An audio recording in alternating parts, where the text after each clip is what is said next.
Welcome back to Unpacking Ideas, and thanks for joining if you're new here. Today we're going to be unpacking Symposium by Plato. My guest for today was Kilaya Ciriello. Kilaya is the author of the book Socrates' Guru, Plato's spiritual philosophy in comparison with the Indian tradition. And he's also the writer of the blog The Fundamentalist Plato over on Substack. We talked about a whole host of things today. We got into the narrative structure of the symposium, the question of Plato's authorship, some of the rhetorical tactics that Socrates uses throughout the dialogue. We talked about several of the speeches leading up to Socrates' speech, including Aristophanes' conception of romantic love. And then finally, we got into the heart of the piece and explored Plato's ideas around love as the intermediary between humans and gods, the quest for immortality, the so-called ladder of love, the world of forms, virtue as the ultimate wealth, and Plato's conception of the good. As I mentioned in our conversation, I had really only read a handful of Plato's dialogues before reading this one, so talking to Kilaya was a huge help. It definitely helped me to put some of these more challenging ideas into a broader context. So with all that said, I hope you guys learn as much as I did. Here it is, my conversation with Kilaya on Symposium.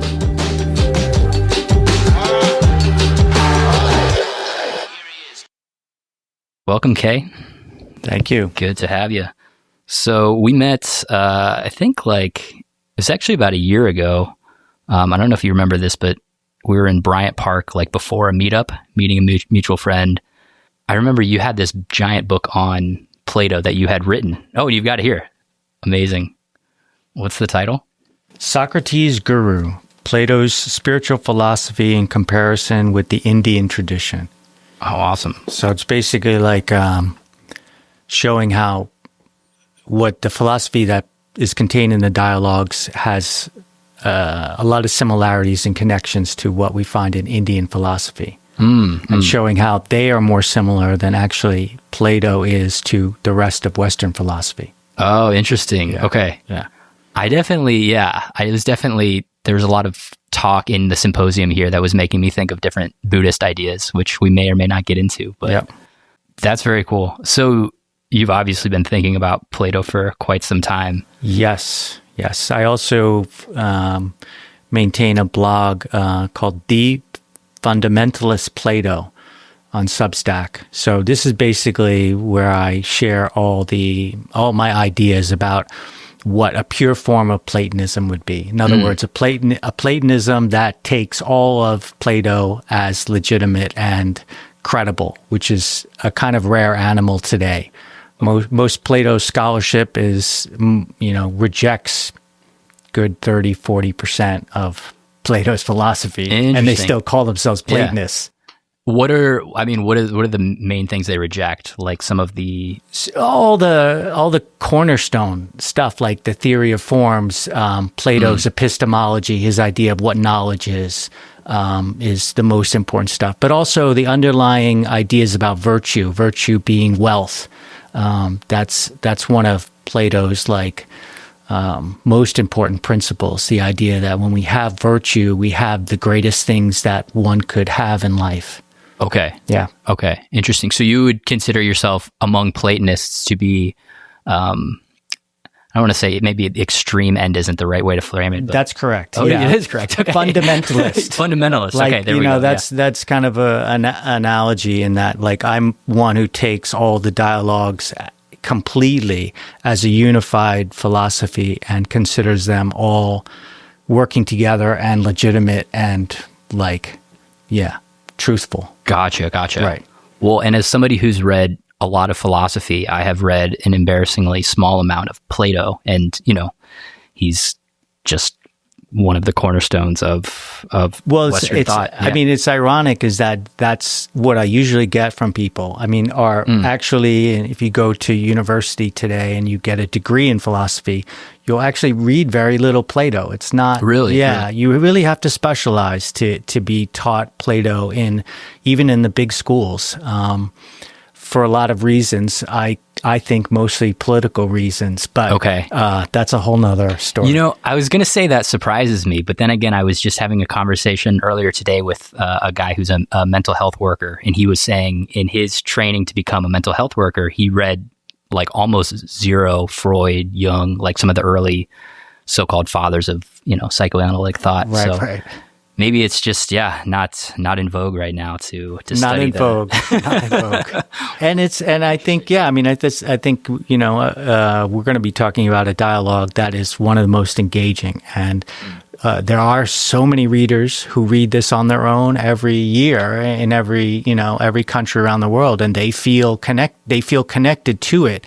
But there isn't scholars behind that are wholesale supportive of that connection that readers feel. In other words, there's a lot of criticism and saying, well, you don't know a lot of philosophy, so you don't realize that a lot of this doesn't really work, philosophically.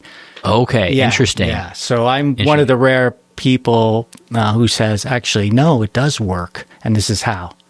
Yeah. Well, I'm excited to get into all of it. So maybe we can talk a little bit about the symposium specifically. So my understanding, symposium roughly translates to drinking together. So it's essentially like a drinking party. And this was like a tradition in Athens at the time. Yeah, definitely. And an unusual one even in the ancient Greek world, in that Athens was... There were many of the big cities in the ancient Greek world that didn't support the idea of drinking in the way that Athens did. So it was definitely a part of the culture there, and it was considered a really important way for the upper class, the higher educated, the leaders of society to sort of get together and hammer things out for different reasons. Okay, yeah. So this was like mostly practiced by men of the aristocracy.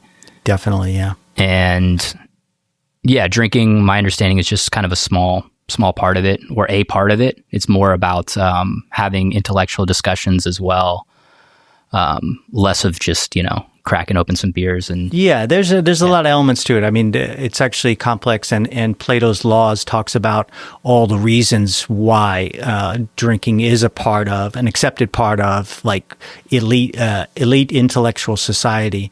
But one of them is just pure manliness. They consider like you could hold your drink, you could stay normal, with quite a bit. And, of course, we see in this dialogue, that's one of the things that Socrates is praised for. Yeah, being able to hold his here. drink, right? Yeah, it doesn't affect him.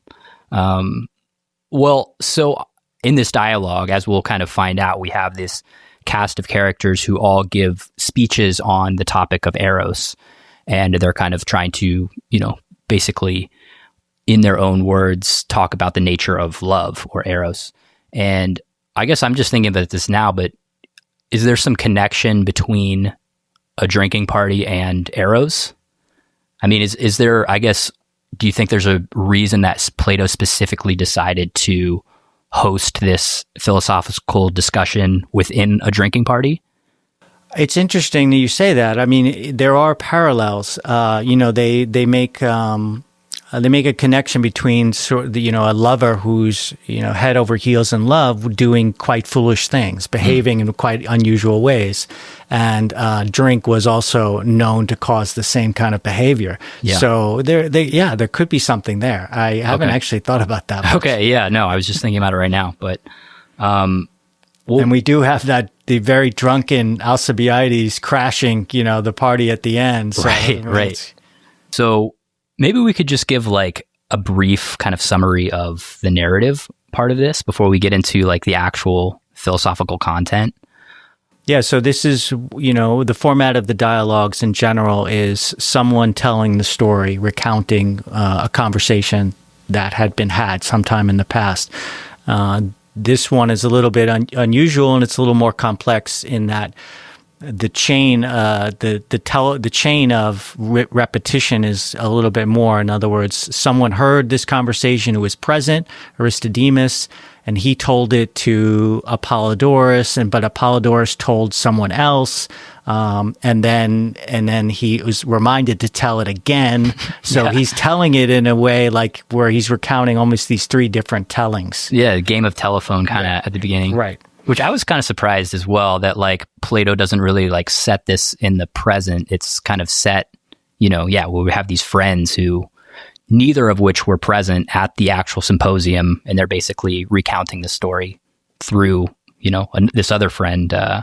Right. It's not unusual. Yeah. There are other dialogues that are clearly set up like this. Yeah. Okay. Yeah. Any significance there? It's highly debated. I'm, again, one of the unusual scholars who takes the position that most of these dialogues actually took place. And one of Plato's roles, which he claims in one of his letters, is that all he did was actually gather these conversations together and write them down. Mm-hmm. So he felt like he was a conglomerate, or, in other words, he sought out the people who were there and tried to listen and compare them with other accounts and try and get the truest account of each conversation. But this is highly debated. Many scholars say that, Plato created this and that he was really the author. But it's a hotly debated topic. So when we're talking about like, did this symposium like literally happen in history? Is this what we're talking about? Like, yes. Whether most scholars would say, no, this is Plato's invention. Right.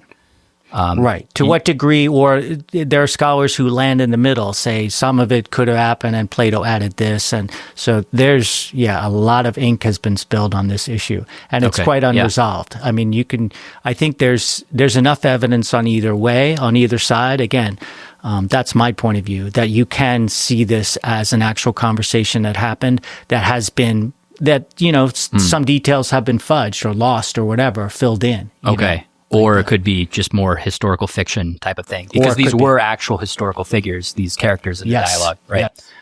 Well, so then this also gets to the interesting question of, so like I said, we will hear these different speeches from these different historical figures.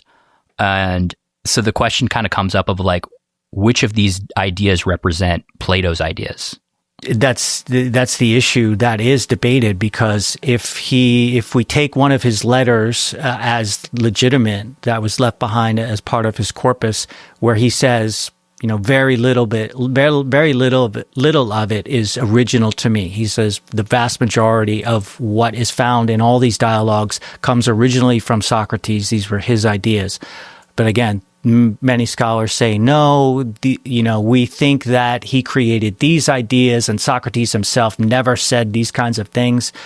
Again, there's not a lot of proof either way. So there's a lot of leeway to kind of form your own opinion on that. Gotcha. Well, so in general, when reading a Platonic dialogue, we are to kind of assume that the character Socrates that appears in the dialogue represents Plato's own views. Or Socrates' views, correct? Yes, either or. Right. Okay. Right. Or a combination. We know that Plato definitely learned. I mean, he was Socrates' student. He was one of many Socrates' students. We know from other dialogues, other authors, especially Xenophon, that a lot of what Socrates taught, that Xenophon heard him say, was very similar to what Plato said. So there's a lot of correlation that way. But this is, again, a very complicated topic.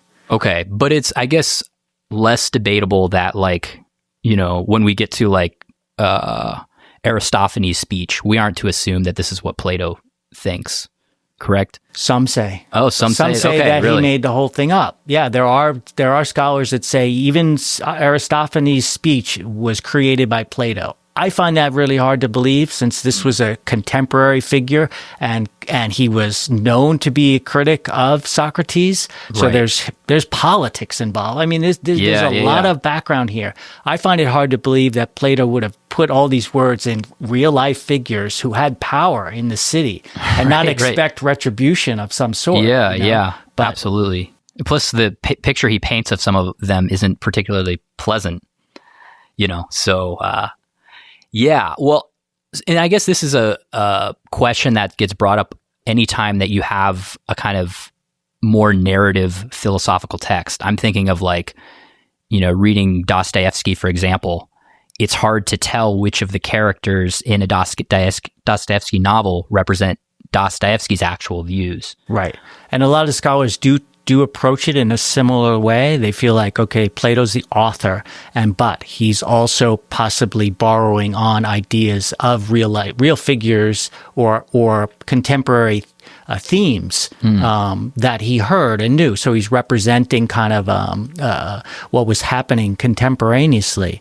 But again, I'm more in the position that no, he minimized his own role and tried to depict these conversations as purely as he found them. In other words, recording what actually happened. Okay, great. Well, so maybe we can start kind of moving through the dialogue, because there's a lot of stuff to get to here. So after everybody arrives at the home of Agathon, who is a tragic poet and the host of the party, he's just won an award, correct? For poetry. And they decide, because I guess the following night they all got together and got really hammered. And so they decide, okay, well, let's take it easy tonight. We'll just drink some wine that's diluted with water, and we'll go around giving speeches, toasting Eros. Right. And they're like, all right, we're just going to kind of go down the couch here and in order. And Socrates is last, which is convenient because he's going to kind of, critique everybody else's speeches. But we start with Phaedrus. Do you want to say a little bit about who he was? Well, we know he was a historical character. He appears in the dialogue named after him as a student of another sophist at the time, and he receives quite an extensive teaching from Socrates.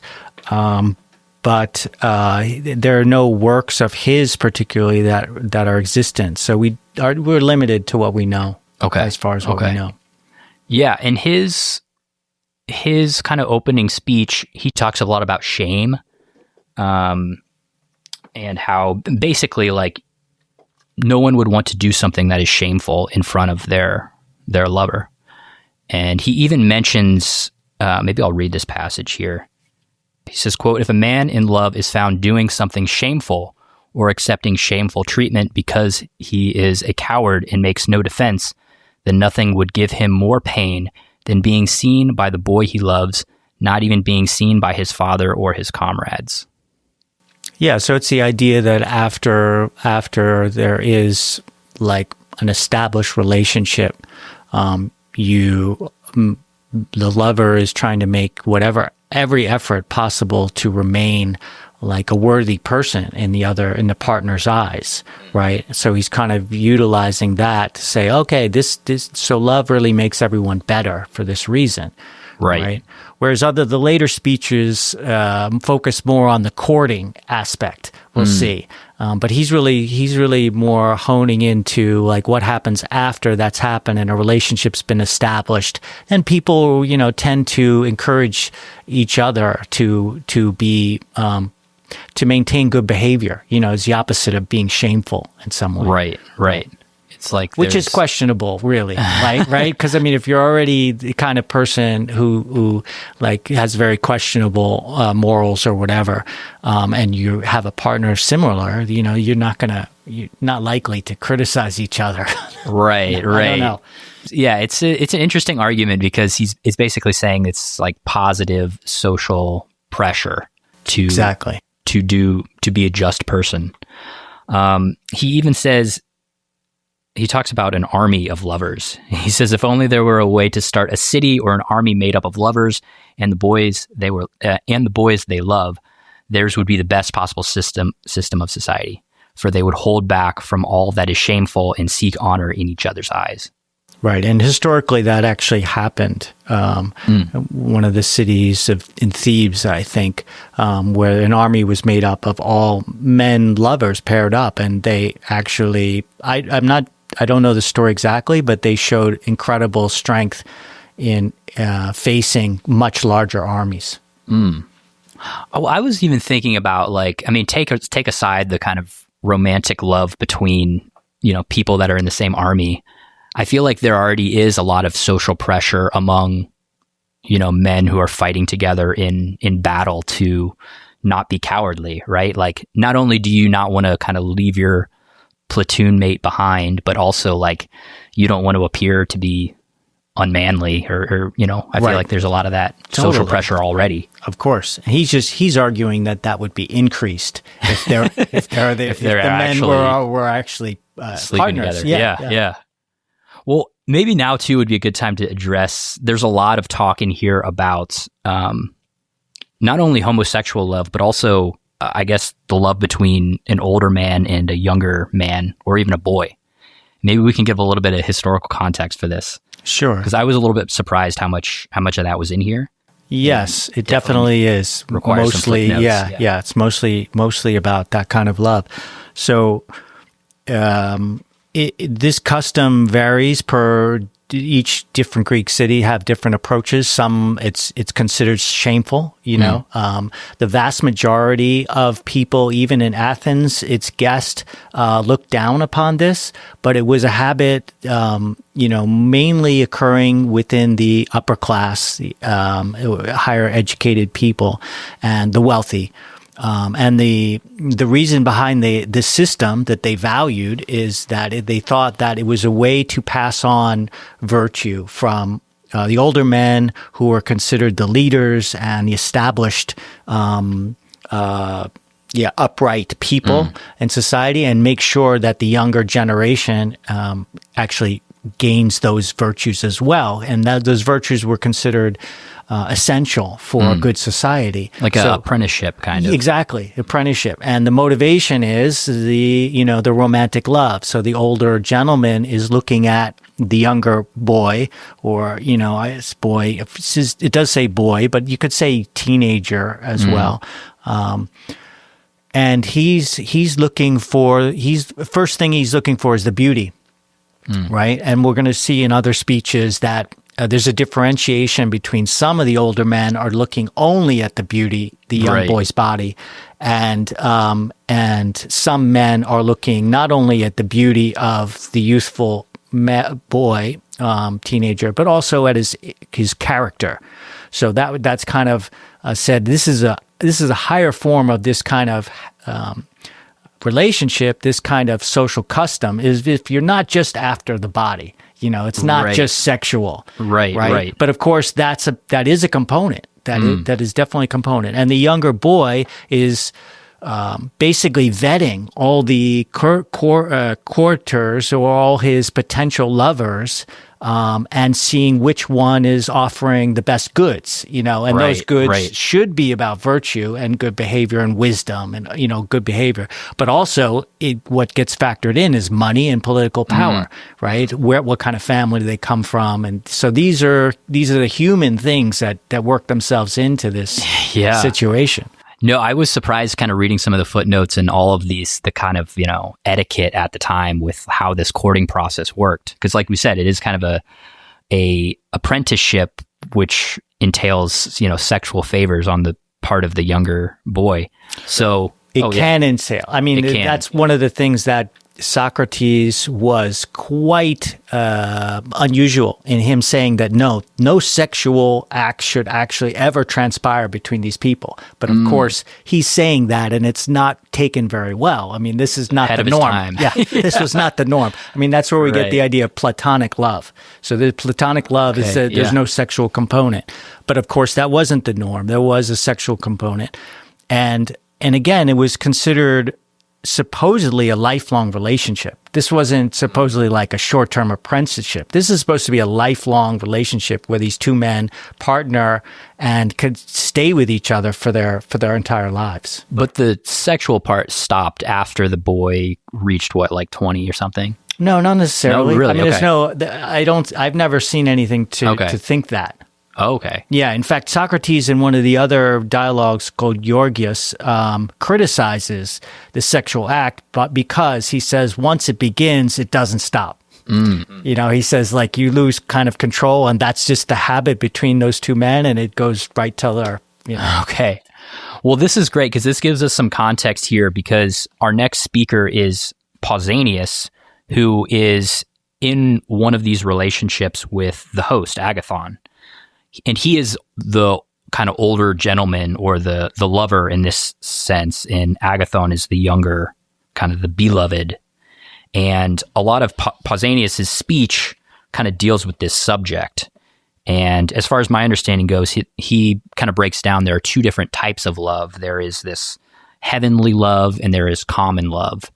And I believe he says, like, heavenly love can only exist between a man and a boy, whereas common love exists between a man and a woman.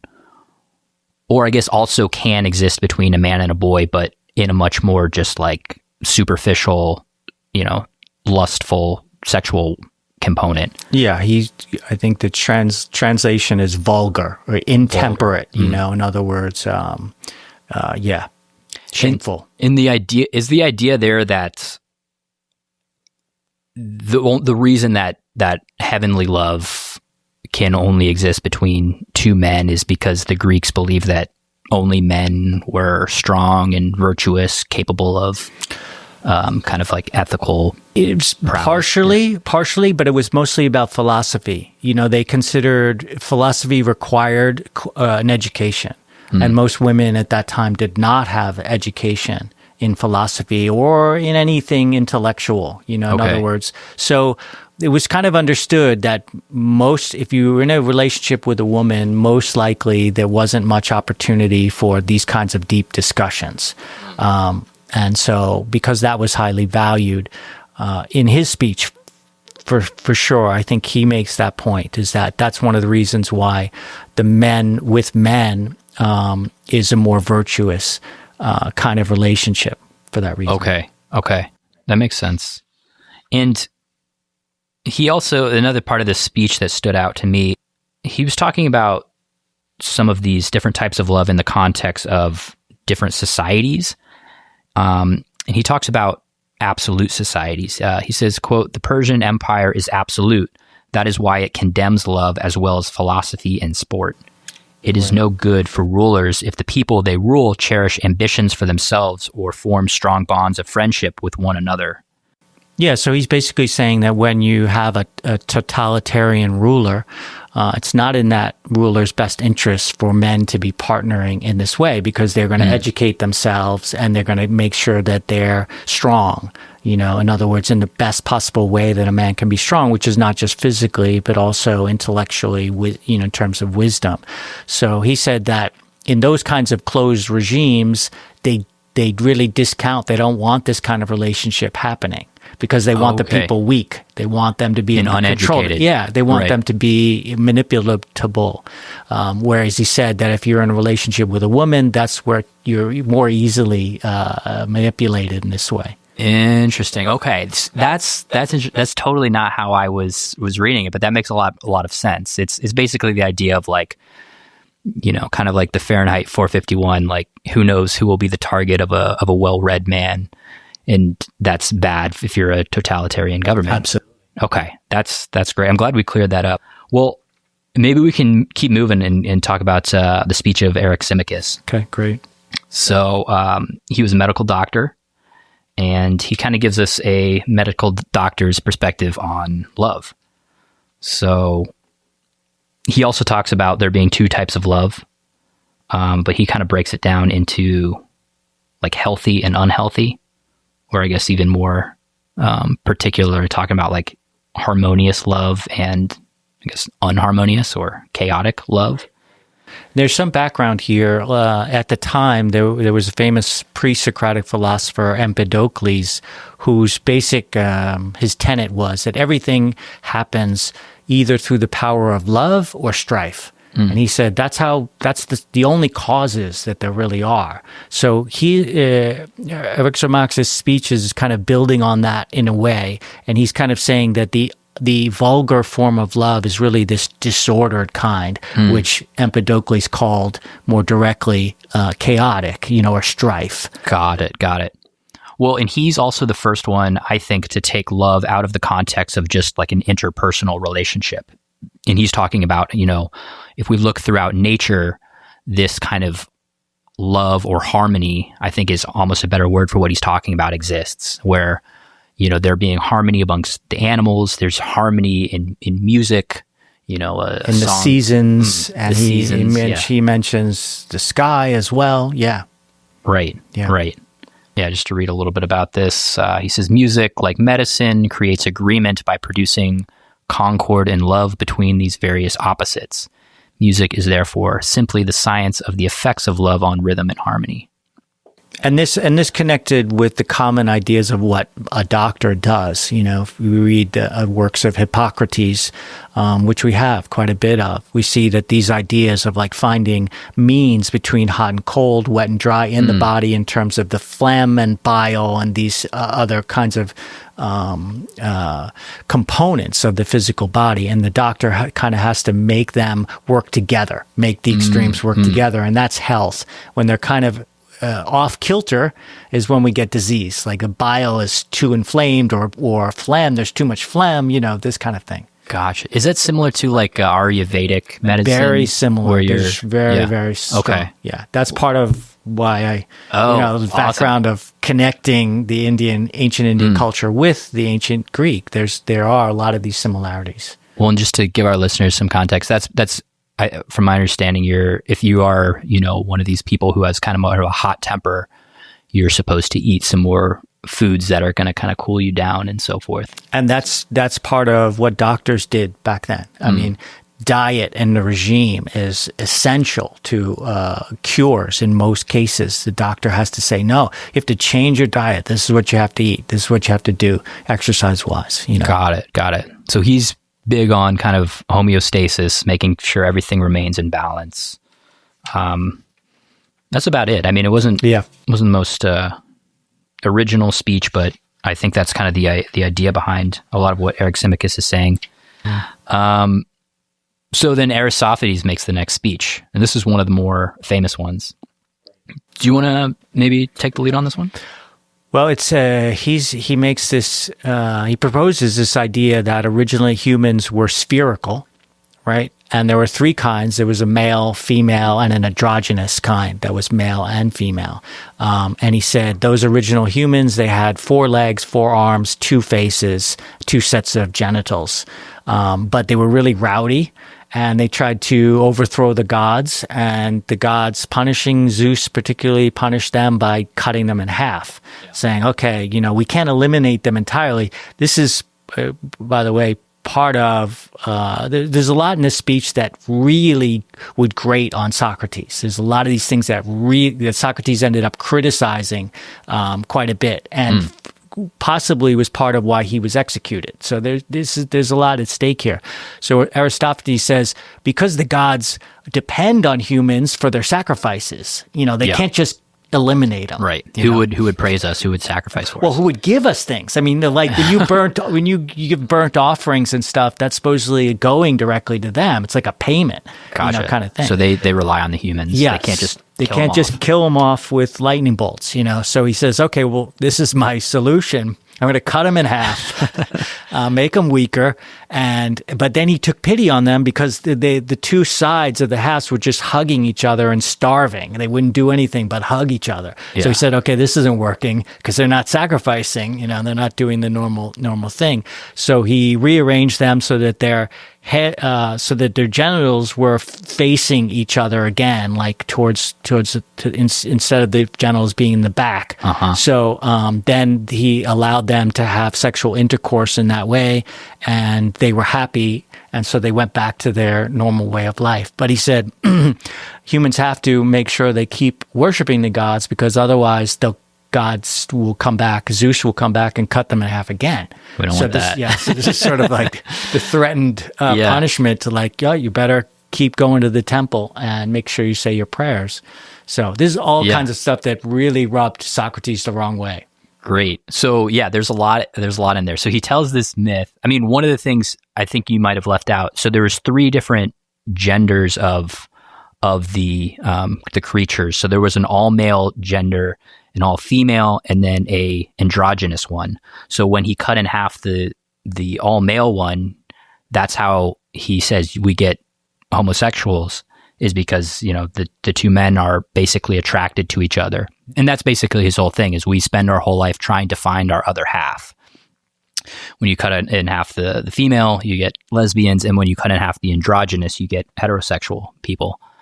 And that's the reason why the sex, there's such a strong sex drive. He said they're trying to become one again. Yeah. You know, which is very interesting that this idea of, I mean, it's basically the idea of a soulmate, right? Finding your other half. I mean, even the language we use today is so much kind of a part of this.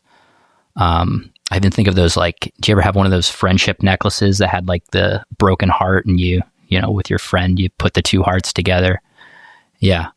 So I found this really interesting philosophically. I mean, kind of inherent in this belief is the idea that we are not complete by ourselves, right? And I feel like that has a lot of implications. Definitely. Yeah, and I'm guessing this also had some influence on this idea of kind of like romantic love as well.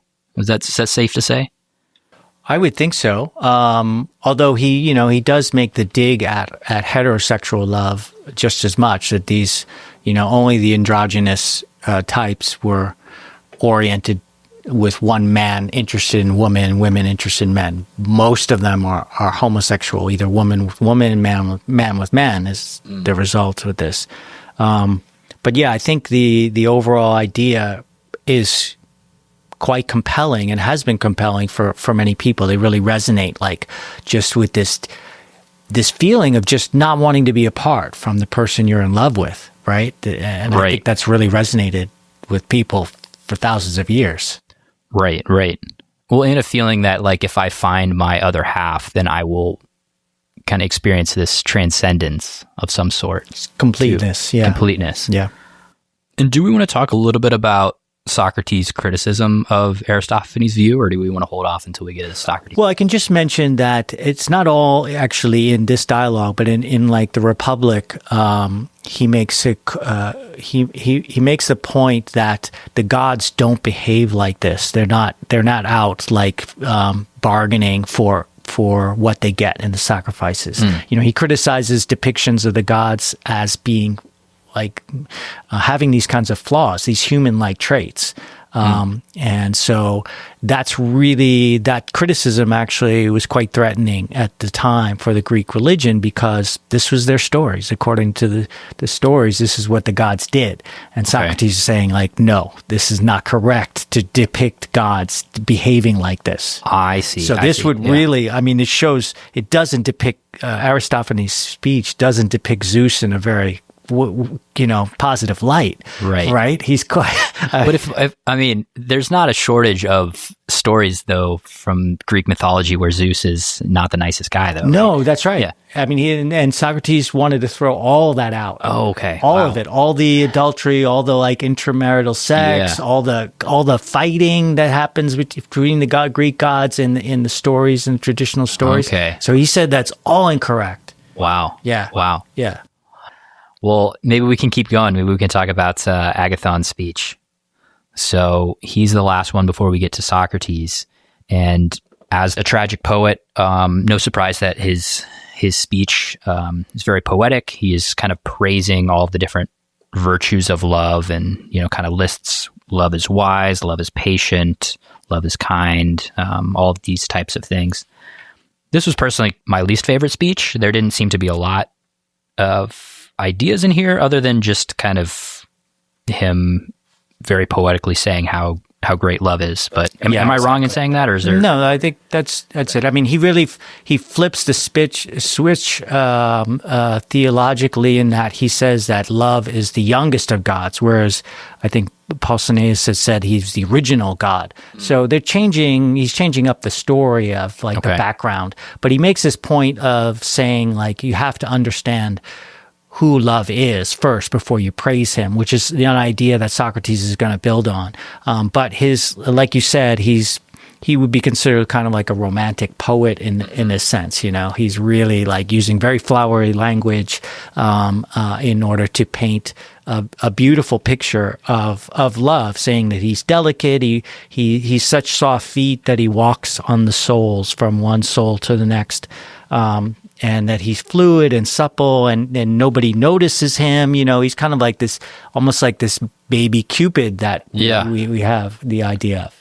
Right, and I guess that's kind of Socrates' first attack against Agathon, is that like, oh, you're just up here saying all these like pretty things, but you're not actually like saying anything true about love. Which was a tough antagonism. Yeah, that was a tough criticism, right? Because this was Agathon's thing. I mean, he just won the award for this right. poetry, theatrical presentation, and he gets a huge applause from everyone at the end of his speech. Yeah, right. This is Socrates' MO. He kind of like doesn't hold back, slaps. Well, he is kind of subtle in his criticism, because throughout this we do see this like, he's kind of very much flattering all of the other speakers. Throughout this, he's saying like, oh, since I might have to give my speech last, like you guys are so smart, I'm not going to have anything left to say. And he keeps saying this kind of over and over. And at the same time, the people he's saying it to kind of like push back on him, right? They don't buy it. They're like, oh, come on, we're not buying this. Which is, this is something that goes on even in Platonic scholarship to this day. How honest was Socrates when he gave these kind of statements of humility? How do we understand them? It's a big topic actually within the dialogues, because it occurs throughout all the dialogues, right? And except maybe Apology, where he's on trial, where he really doesn't. He really doesn't hold back. He doesn't hold back as much. Yeah. But even then, he says, he makes statements basically saying like, the only thing I really know is that I know nothing. Stuff like that. Well, and I had actually asked you about this before, and I think the response that you said was basically like him flattering them a little bit is going to kind of lower their defenses a little bit. It's like, if you want to kind of critique somebody's worldview, you can't just flat out do it. You have to first kind of, give them like a compliment sandwich. First say something you liked about their speech, and then, kind of subtly start to attack it. Yeah, he does not like debate. He doesn't like where people are competitive in what they have to say and trying to win over their point at all costs. He's very critical of that. He wants a conversation, and he wants people talking to be friends, first of all. Like, that's in a way why he is considered that he walks his talk, and that he's talks about virtue, but he's also demonstrating it in every moment in these dialogues. He's saying, this is how a virtuous person reacts and acts in a dialogue. They're friendly. They're not trying to create tension. If they sense a tension, they're going to do whatever they can to deflate it or, diffuse it. That's definitely giving me a different outlook on Socrates, because his nickname is kind of like being a gadfly, which, I mean, that definitely has a connotation of just kind of being an annoyance, right? I think it's true in that's how he's treated by most people, but that's when he has these conversations, he's trying to find the people that are going to tolerate him to the greatest degree. Most people, I think, that he talked to did just see him as annoying, and there are quite a few dialogues where there are peripheral listeners who express this kind of annoyance with him, saying like, come on, Socrates, this is ridiculous what you're saying. There's a number of dialogues where characters say that. He's like, no, this is actually what I think, and this is what's important to me, and please engage me. If you think I'm saying something wrong, tell me, so we can talk about this. But of course, many of those people say, no, I just want to walk away. Got it. Well, so at this point, he has flattered everybody, and now he's ready to, flip the switch and tell them what they got wrong. So yeah, there's kind of an interesting tactic that Socrates uses, rather than maybe some of the other dialogues where he's just going to outright kind of debate with the character. He kind of says, well, I once learned the ways of love from this priestess named Diotima, and this is what she told me. So I'm going to basically like convince you guys of what she convinced me. Do we want to say anything about her? I mean, this is kind of interesting that she kind of gets brought into this. Yeah, I mean, mix. the most consensus is that she's not a historical character, although of course, it's just guesswork that they say that. We really don't know. But Socrates does have the habit of kind of making up background to stories in order to make what he has to say more palatable to people. It's, it's another ploy that he uses to diffuse the situation. It's like, hey, this is what I learned, listen to this, see what you say, instead of saying, this is the way it is, this is the way I think, the way I see things. So it adds a richness to his delivery. I'm on the fence about whether this person exists because he claimed another woman, this woman Aspasia, who is a historical figure, as one of his other teachers. There are three people that Socrates claimed to have taught him. Diotima here in Symposium, another woman, Aspasia, who we know existed, and a man, Prodicus, a sophist. So these are three people that he says taught him. And, we don't have evidence that this woman doesn't exist.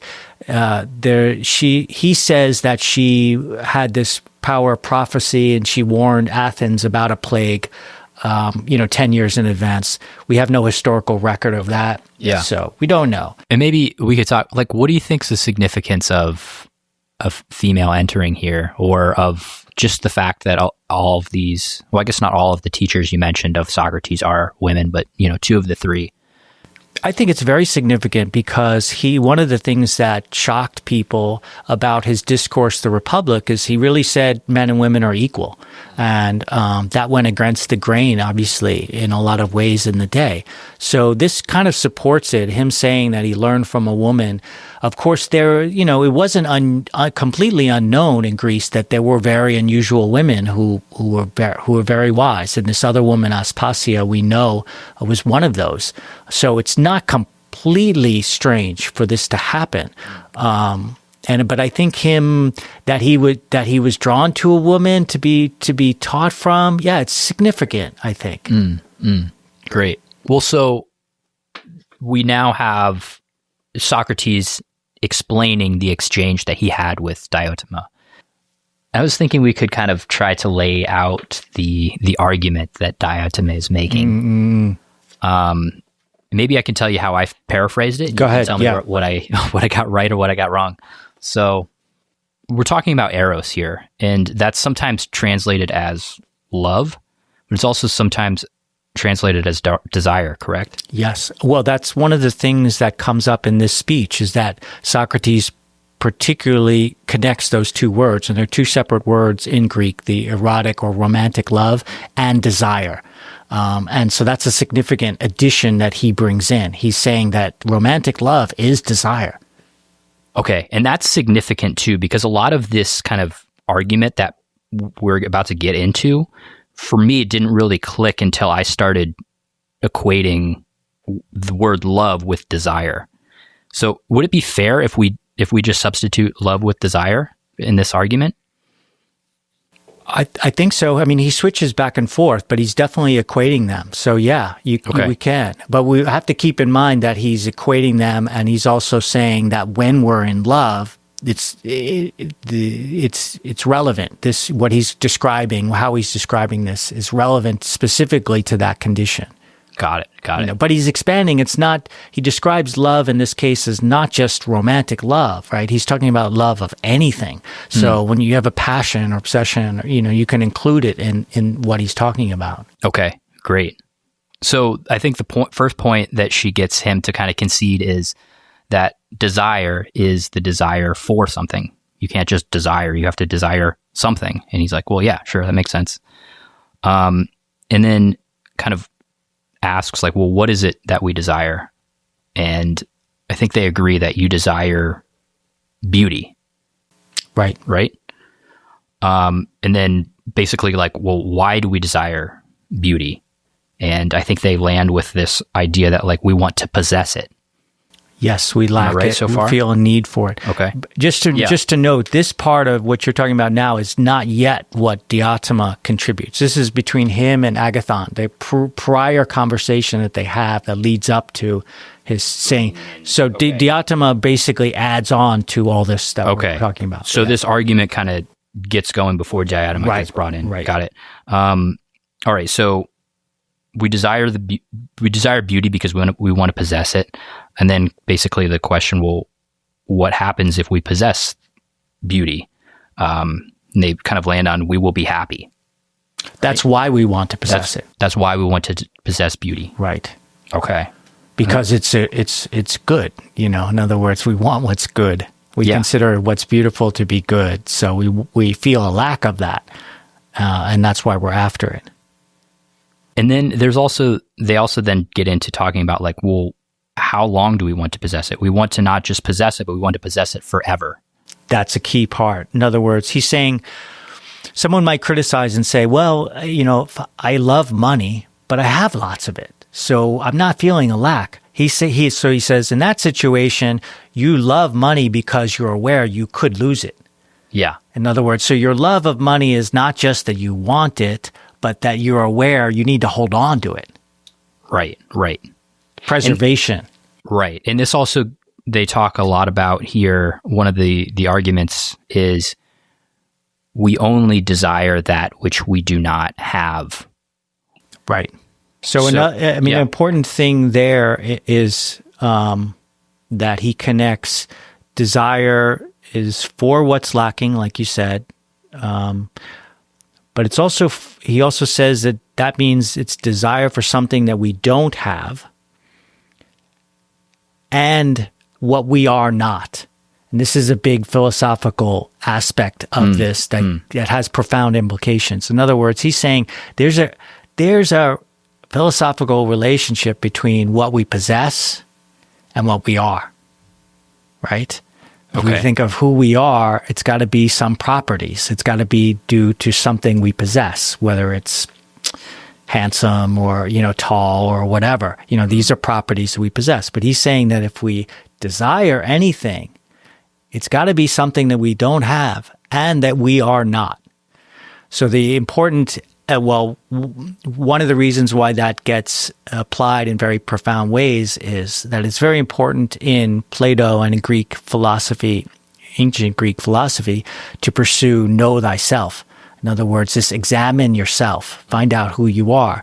And we'll see the Alcibiades talk about this, return to this, but this plays some role. So in other words, this gives us some leverage to determine who we are. Whatever we love, that's not who we are.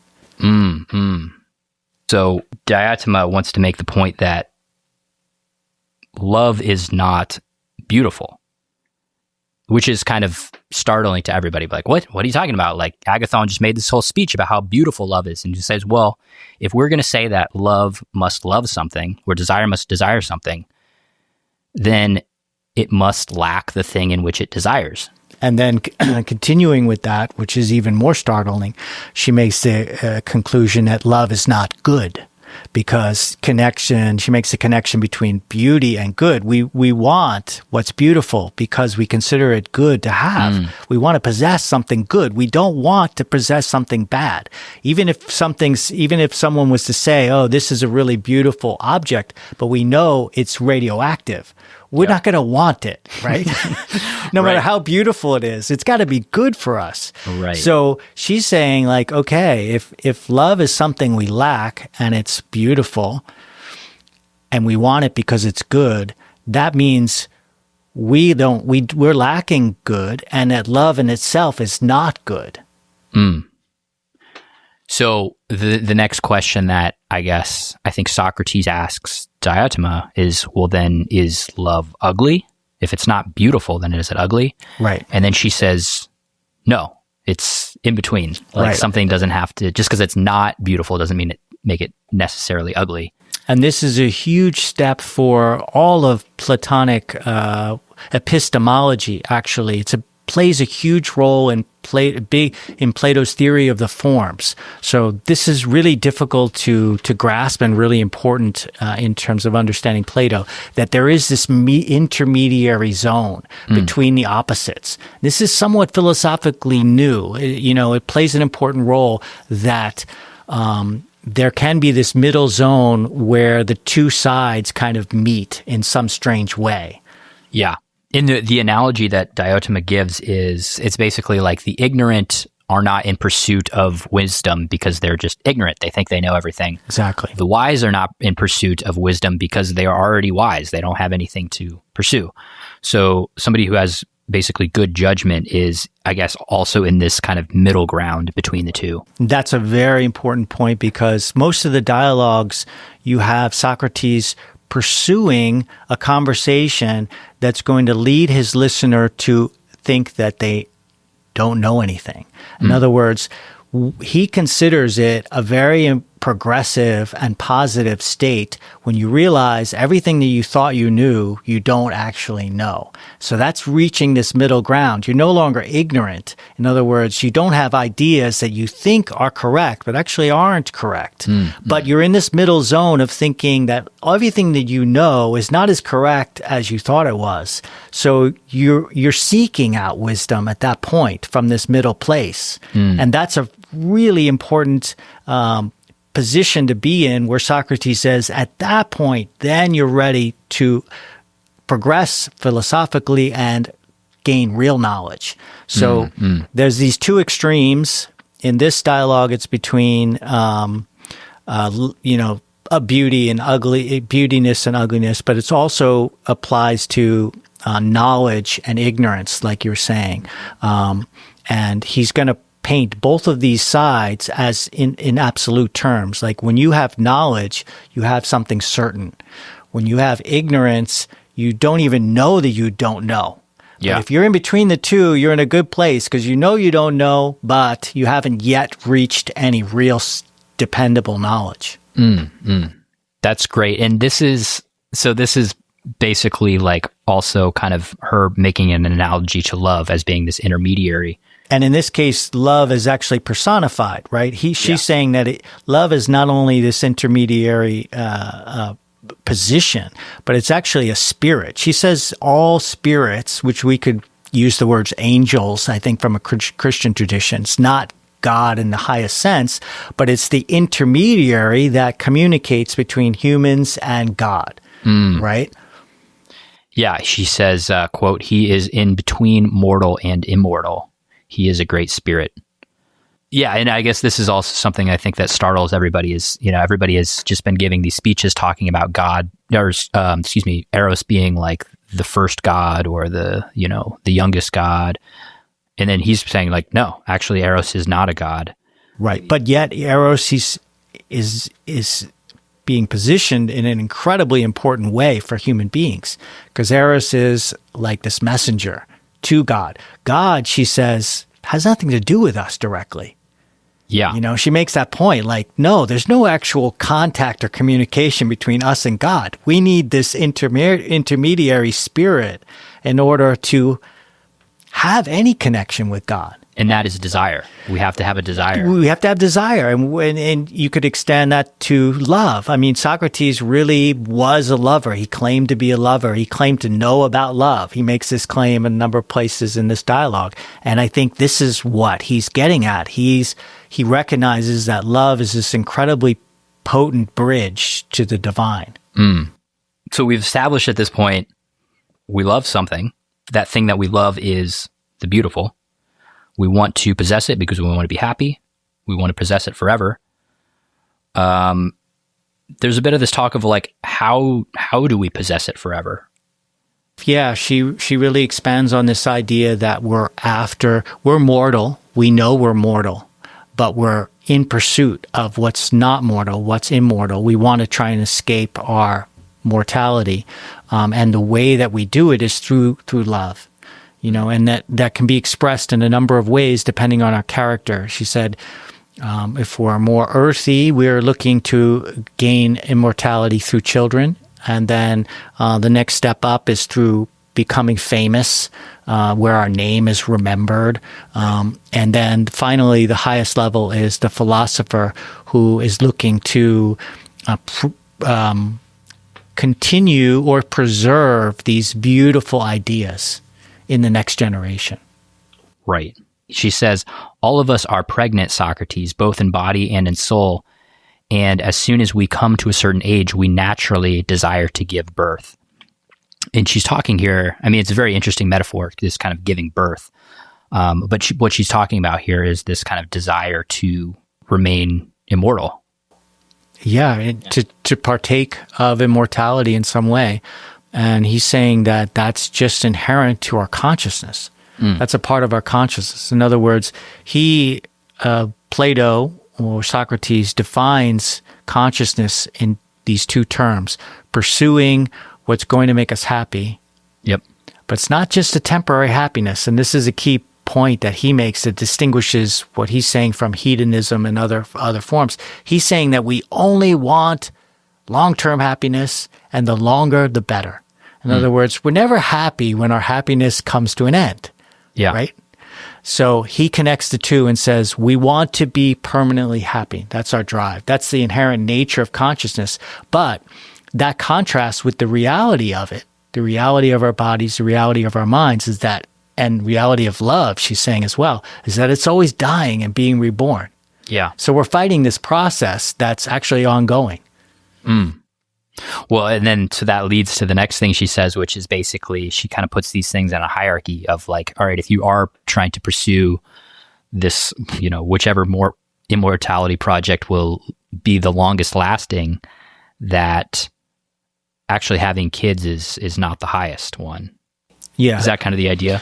It's also, she also criticizes it in terms of happiness. In other words, the most effort and the most sacrifice and the most pains and discomforts that one is going to experience comes through children, like all the trouble of raising children and all these kinds of things. She's really saying like that discredits it from the next higher, where if you're just after fame, you're very ambitious. There's a lot more constant pleasure in that if you're successful.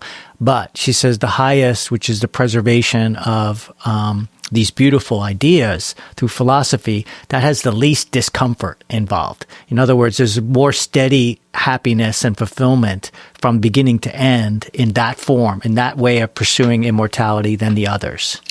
And I think that's the one I understand the least. So I can wrap my head around, obviously having children, achieving fame or glory, but this other way of achieving immortality, is it just by doing virtuous deeds? Is that the idea or no? No. It's connected to this ladder of progression where a philosopher pursues the pursuit of beauty in itself, which we're going to get to. But the idea is that if someone is able to come into direct realization of these absolute truths, something that's very beautiful, extremely beautiful experience, they are actually, their immortality is not through themselves personally, but through the feeling that they're preserving philosophy for the next generation. It's exactly the reason why this coupling between the older man and the young boy is if they get a sense of immortality through preserving something beautiful. It's not correct to say that we pursuing immortality just for ourselves, like our personal. That's what happens in having children, kind of your genes. You pass on your genes, and in that way the species is continued, your family line. Right. And with fame, it's your name, right? Your name lives down in history. But a philosopher is not that selfish or self-oriented. Philosopher gets the pleasure in knowing that these incredibly beautiful ideas will be carried forward in the next generation in a truthful way. They'll be lived, Understood. Yeah. Understood. So you're passing on the philosophy, and exactly. that's in a lived way. In right. other words, it's not just words. I mean, a philosopher is not going to be happy just to preserve this conversation. The philosopher gets the real happiness when he or she sees a student living the philosophy and benefiting by it. In other words, becoming really happy in a way that this kind of realization is supposedly able to make someone happy. Yeah, that's great. I'm glad we spent some time on that because that definitely helps clear things up. I find a really interesting part of this, it seems to be, to me, way ahead of its time, is her discussing how fleeting we are. In other words, she really makes this point that we are so mortal. Like every part, she goes through the fact that every part of our body, and this is a really advanced understanding for this era, she says that every part of our body is dying and being reborn.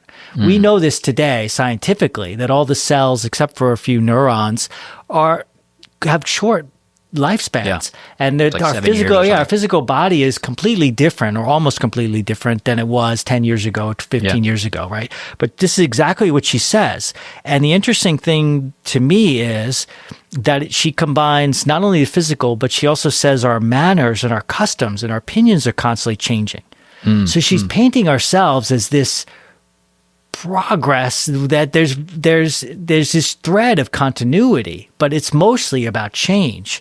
And then she adds this final step, which is really the one where the mind just explodes when you get it. She says not only our habits and our opinions are changing, but our mind, our consciousness is constantly dying and being reborn in every moment. And every time we study something, she says, we temporarily forget everything we know to make room for this knowledge. And only then do we remember it, and we kind of recorrelate what we just learned with what we knew before. So a new consciousness is actually reemerging through this process of study and learning. So she totally shreds this idea of like a continuity of consciousness and says that it's really, even consciousness itself has this mortal quality. Well, that makes me think, so there's this constant flux, this constant change occurring around us. Is that part of why we are kind of looking for this immortal thing to cling on to, something that is permanent? Yes, I think the point she's making is that it's obvious to us on some level that we're incredibly unstable. In terms of this organism from top to bottom.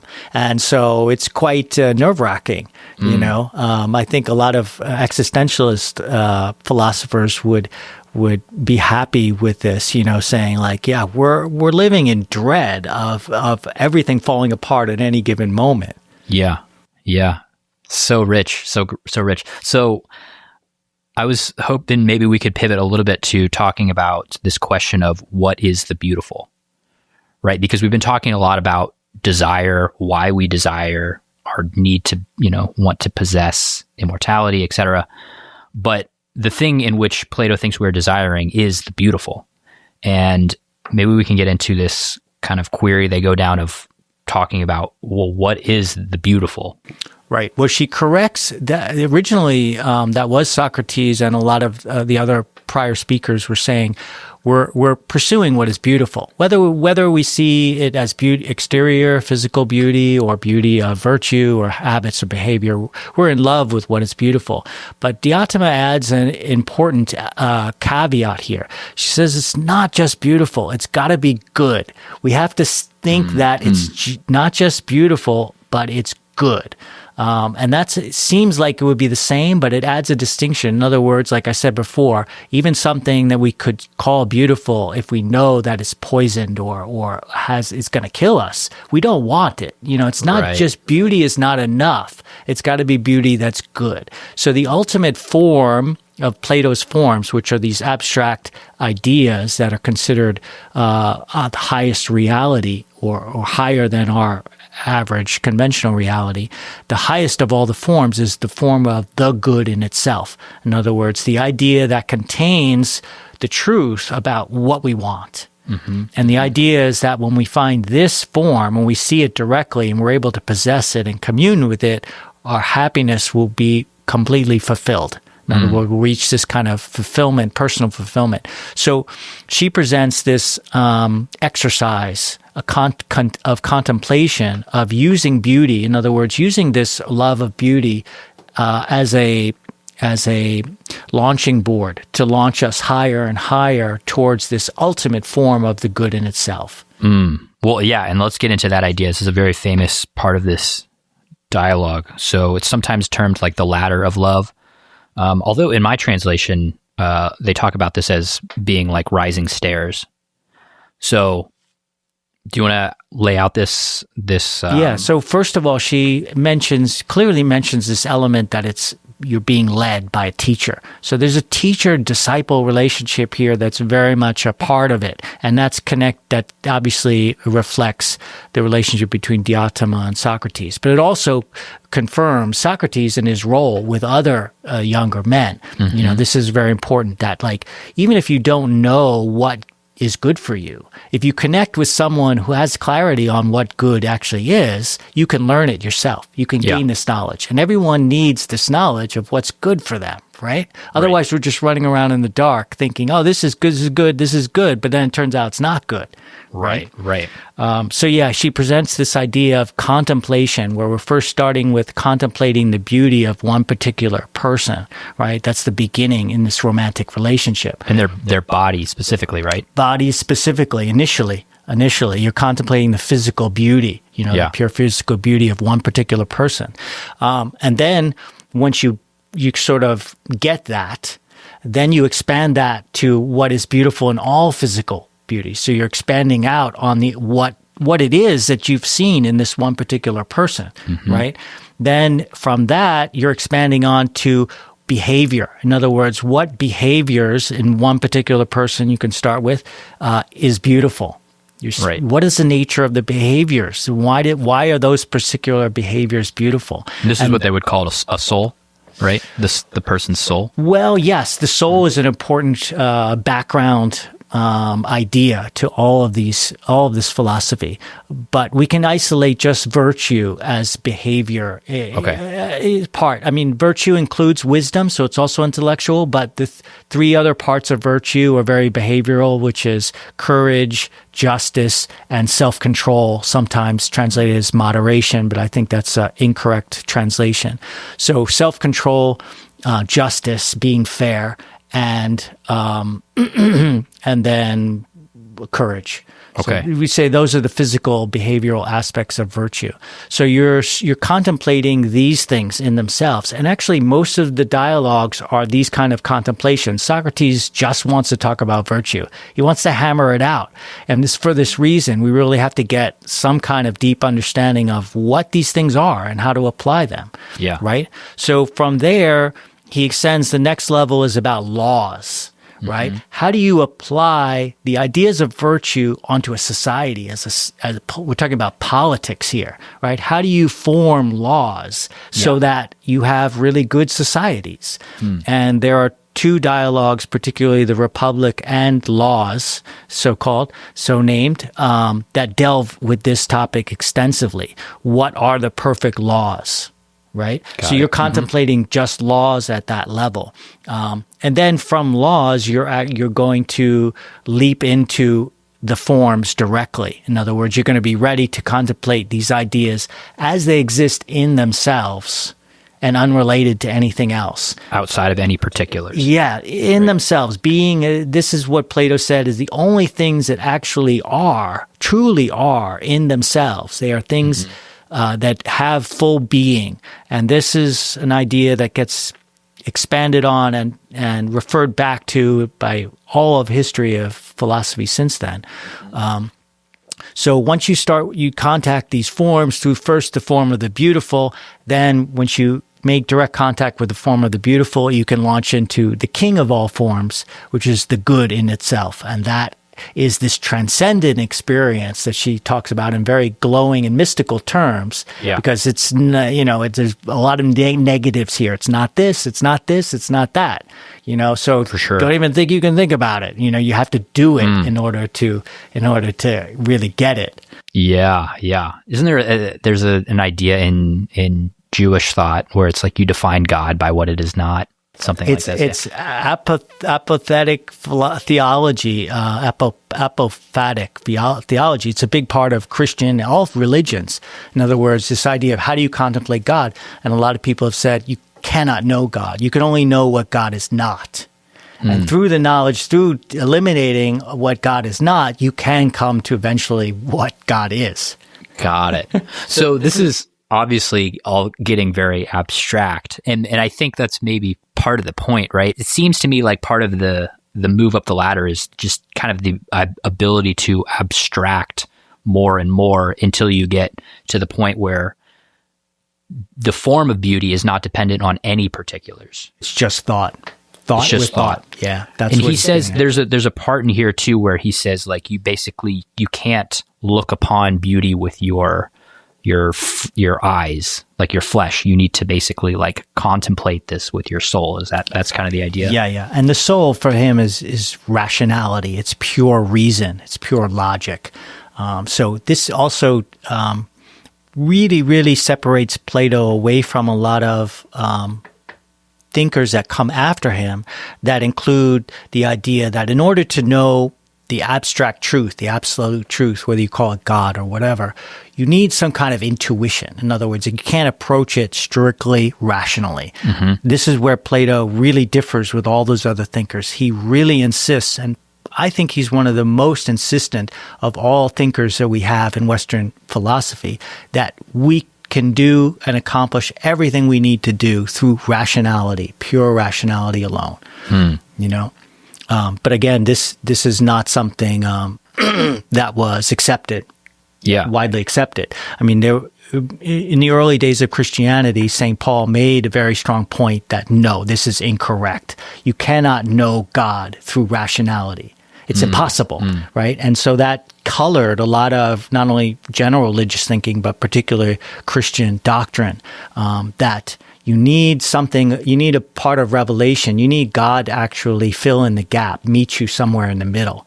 You can't go and make contact on your own or with the guide of someone else, the highest truths. So we've thrown out some terms here. We've thrown out beauty. We've talked about the good. Ultimately, the thing that is kind of driving us towards what is beautiful is love or desire. And kind of at the end of that, at the end of that movement towards the beautiful is the good. Yes. That's kind of how to think about it. That's what Aristotle would say is the final cause. That's the true reason why we're here. In a way, where that's our fulfillment. In other words, our consciousness is inherently oriented to pursue the good, what we think is good, and our eyes and our heart, you could say, is inherently oriented to fall in love with what is beautiful. So we're meant to follow this road to eventually reach this place that is going to make us happy in the way that we really want to be happy, right? And of course, there's a number of criticisms historically of Plato here. One of them is that, no, this is impossible. That's the most common criticism that's happened in the last 2,000 years, saying, no, this cannot possibly happen. It's talking about a transcendence of an inherent limitation in the human mind. So that's one of the criticisms that's been posed against what we're reading here. The other is more human. Some critics have said, this is selfless because only the first level of this ladder is concerned about the other person. So in other words, once that first level is left, you're abstracting beyond this individual. If you're in a relationship and you're focusing on one particular person and you're in love with, you're focusing on their beauty. But once you've recognized the core of where their beauties come from, like, they're not as important anymore. So bigger fish to fry. Yeah. So Plato's really said, the critics of Plato have said, this is cold. This is not. There's not a lot of love in this love. Right. But of course, you could, Plato would counter and say, this love is just the mechanics. Love is the stepping board to our personal fulfillment. The reason we're here is not to, become one with another person, like Aristophanes kind of implied. He said, that's not why we're here. I wonder if, though, the pursuit of some of these higher forms of the beautiful are necessarily things you must engage in by yourself. Like, is it, I'm sure there's probably plenty of debate around this of like, whether you can pursue some of these higher rungs on the ladder with your partner. Right. I think she's making the point that you need a teacher. But at some point, the focus on this romantic love kind of falls by the wayside. It's not so important. It doesn't mean there's no reason to think that you become cruel to this person, or you forget about them entirely. But your progression is dependent on this teacher more than anyone. Well, so after all of this talk about, the high forms of beautiful and the good and whatnot, everything kind of comes screeching to a halt, and Alcibiades enters, and he's drunk, right?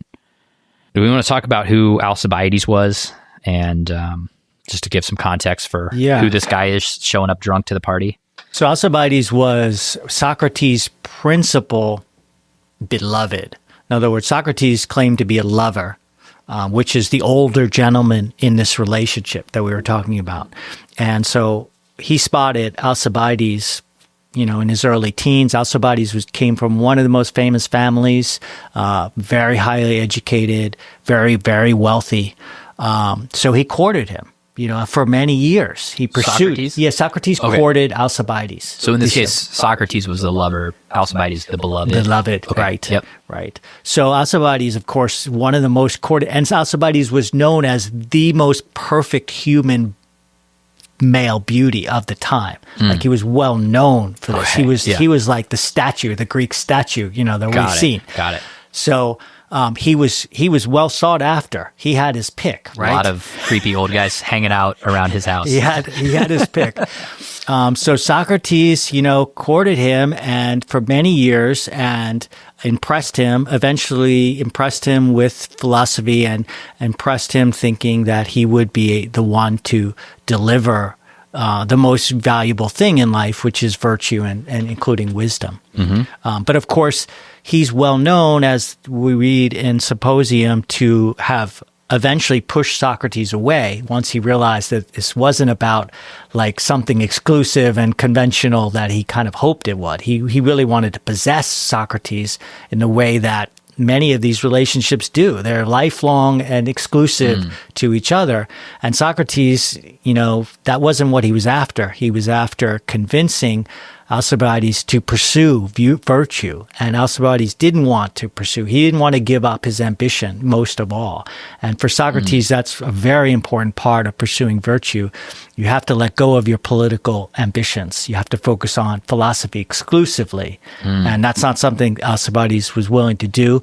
So he pursued this fame, and he became one of the most famous generals of Athens' history of all time. But of course, he made some terrible mistakes, and he eventually died in sort of ignoble circumstances. I mean, it's kind of a tragic story, what he was involved in. He didn't win a lot of wars for Athens. And I remember hearing somewhere that because of Alcibiades' downfall, that might have been one of the reasons why Socrates was on trial and executed, right? Yes. Socrates was on trial. The wording was that he corrupts the youth, and Alcibiades was the Exhibit A, the most corrupted, right? They're pointing at this guy. Yeah. This is what you did to us through corrupting this boy. So that probably played a big role. Okay. Well, and he certainly makes a fool of himself here. He kind of goes on this tirade talking about how infatuated he is with Socrates.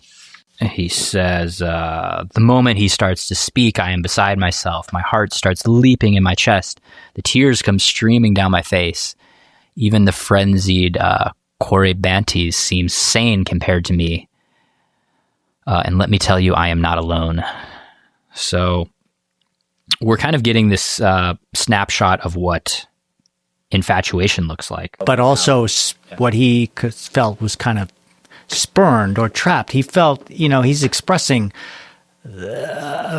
somewhat frustration, towards Socrates and sort of trapping him or drawing him into this net of philosophy that he didn't fully realize what he was getting into. In other words, he really felt like, Socrates was in love with him for his physical beauty, for his wealth, for his family, like the conventional things. And so it turns out Socrates was in love with him to get him to become virtuous. And he didn't really, that wasn't part of his side of the bargain. He wasn't very happy about that. This is, maybe some of the humor that's in this is that Alcibiades is sought after for his body, all of these things. And his Socrates money and his social standing. It's total catch. Total catch. And meanwhile, Socrates is known as kind of being ugly and snub-nosed, right? And he's also he's an old man at this point. And he's poor. He's dirt poor. Right. He wears the same clothes every day. So it's threadbare. So it's definitely weird that this younger guy is just so in love with him and basically dying to sleep with him. And he tells, in his drunken stupor, kind of tells these stories about how he had unsuccessfully tried to seduce Socrates into sleeping with him. Socrates just isn't giving in. He talks about how he felt when he was kind of rejected, sexually here. He says, "How do you feel? How do you think I felt after that? Of course, I was deeply humiliated, but also I couldn't help admiring his natural character, his moderation, his fortitude. Here was a man whose strength and wisdom went beyond my wildest dreams." So again, it's this kind of like love and hatred simultaneously that Alcibiades is saying he feels for Socrates. Definitely. And so love and hatred is exactly the right way of explaining it, because he says when he sees him, he's spellbound. But the rest of the time he spends trying to avoid him. Yeah. Like he's so shocked when he shows up, he's at this party, he's like, "Oh no, you." Well, so why was Alcibiades so intent upon seducing Socrates? Well, because he recognized him as more wealthy than anyone he knew. In other words, he was convinced by this argument that virtue is the greatest wealth a human being can have. So even though he started out thinking that he had everything, the beauty, the money, the good family background, he eventually gets convinced that he has nothing. And that's why he says that even I felt ashamed of myself, of my life, even I. So it's like someone like, one of the most famous people, Taylor Swift or whatever, admitting like, yeah, I have everything, but I feel like I have nothing. And people are like, what? How could that possibly happen? Right. Right. So this is what he's saying. He's saying like, through these conversations and interactions with Socrates, I realized that I had nothing and this man had everything. So his reaction was, okay, I need to secure the deal. I need to sign the deal so that this guy never leaves me and is like mine forever. So he still thought of him in like this conventional way. He's the most virtuous person, but I can own him. He's trying to possess him. Yeah, I can own him. I can make sure that everybody knows he's my beloved. He's my lover. He's my this kind of role.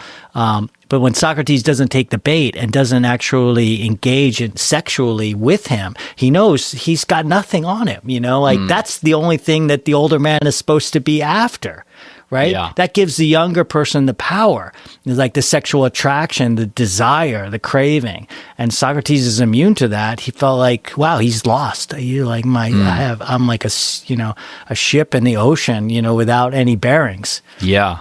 So it's interesting because he seems to at least have the right instinct to gravitate towards Socrates, but he's so kind of has it backwards on how to actually attain that virtue from Socrates. But he's upset because Socrates courted him. He resisted Socrates for so many years, he didn't give him the time of day. Right? But Socrates was persistent, really persistent. And really, they say some of the other dialogues that he trailed him like a puppy, like wherever he went, he would go and just like be in the shadows in the background, watching him and seeing what he did. Wow. There's also, it seems that part of Alcibiades' kind of resentment of Socrates is also because Socrates is so perfect, right? In every ways. And he can his own shortcomings are kind of reflected upon him. When we see somebody who's just like doing all the right stuff, we kind of resent them because they kind of highlight our own shortcomings. And I wonder if part of the reason he wanted to basically seduce Socrates and get him to just kind of like bring him down to my level of kind of, it's almost like a power trip of like, see, you're no different than I am. Yeah, you're human, just like me. Yeah, and that's one way to kind of say, oh, well, I can, that I can accept myself as I am. But hanging out with Socrates, he had to admit to Socrates through these conversations that he had all these flaws that he should be working on. And he admitted that, he admitted that he should be working on these things, but he's not. He wants to get away from this pressure. Yeah. Yeah. Here's my last question about Alcibiades. Like, why do you think Plato puts this in the dialogue where he does? Like, what's kind of the significance of him entering where he does and how he does? I mean, dramatically, it's incredible the way it's written. So for sure. But I think that, a big part of what this dialogue offers is this testimony to Socrates behind the scenes, right? This is one of the few, if only, dialogues that we hear someone tell, like, some story from Socrates' past, like how he behaved. And I also think that it also is a perfect example and a model for what all these speeches are about, right? All these speeches are about this kind of relationship. If anything, this is a model of the way it should be treated, even though it's admitting that the chances of it actually working out in the way that it could are very slim. There's not one of the comments Socrates makes at one point in one of the dialogues is that, of all the people that I can convince to do philosophy, the vast majority end up crazy. They end up like nut jobs. So even the ones that he can convince takes philosophy seriously, very, very few of those actually end up succeeding. Yeah. And even Diotima kind of gives him that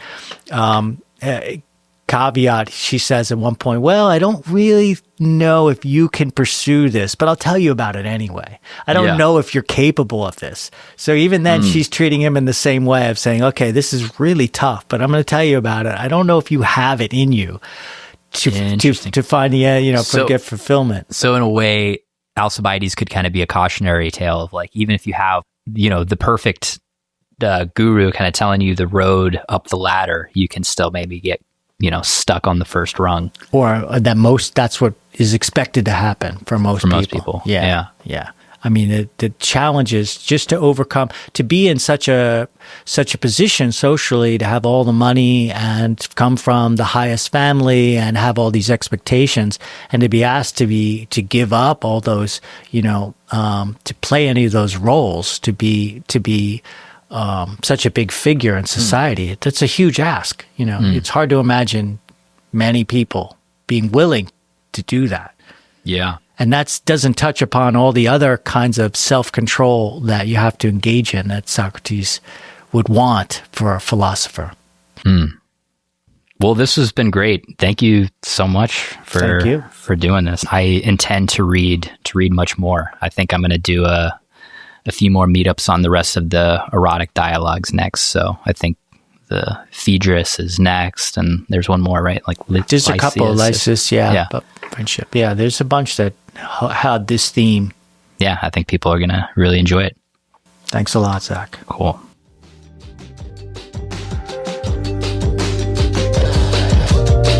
Hey, this is Zach. Thanks for listening to Unpacking Ideas. If you're enjoying the podcast so far, be sure to follow it so that you get notified every time I release an episode. And if you're listening on Spotify or Apple, I'd really appreciate if you could take a few seconds to rate the show. This really helps with the algorithm so that more people can discover it. Also, if you would like to get in touch with me or to hear about what's coming up next on the podcast, visit unpackingideas.com/podcast. And there I post links to books and essays that we'll be discussing on future podcast episodes. All right, that's going to do it for today. Thanks so much for listening, and I will see you next episode.